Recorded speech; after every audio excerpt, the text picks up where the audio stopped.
తెలుగు కథ వింటారా ఛానల్‌కి స్వాగతం. ఒక ఊళ్ళో దానయ్య, వీరయ్య అనే ఇద్దరు రైతులు ఉండేవారు. దానయ్య ప్రతి విషయంలోనూ వీరయ్యను సరిచేస్తూ ఉండేవాడు. మొదట్లో వీరయ్య సంతోషించేవాడు. పొరపాటు సరిదిద్దుకుని దానయ్యకు ధన్యవాదాలు తెలిపేవాడు. దాంతో దానయ్యకు తను వీరయ్య కన్నా తెలివైన వాడినని, తన సలహా లేనిదే వీరయ్య ఏ పని చేయలేడని నమ్మకం ఏర్పడింది. రాను రాను వీరయ్యకు దానయ్యతో స్నేహంగా ఉండటం కష్టమనిపించసాగింది. ఏం చెయ్యాలో పాలుపోక గ్రామ పెద్దను సలహా అడిగాడు.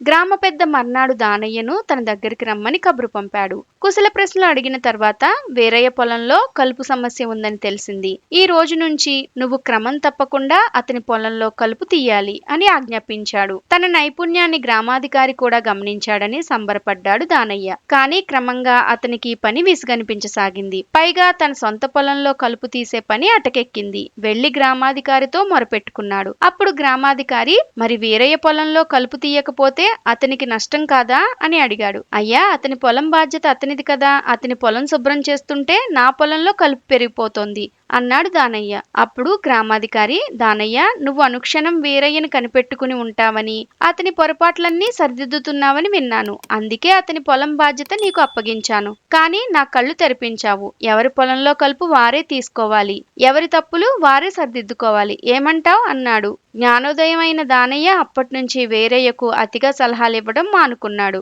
ఇలాంటి మరెన్నో కథలు వినాలనుకుంటే తెలుగు కథ వింటారా ఛానల్ని సబ్స్క్రైబ్ చేసుకుని పక్కనే ఉన్న గంట సింబల్ని ప్రెస్ చేయండి. మరొక మంచి కథతో మళ్ళీ కలుద్దాం.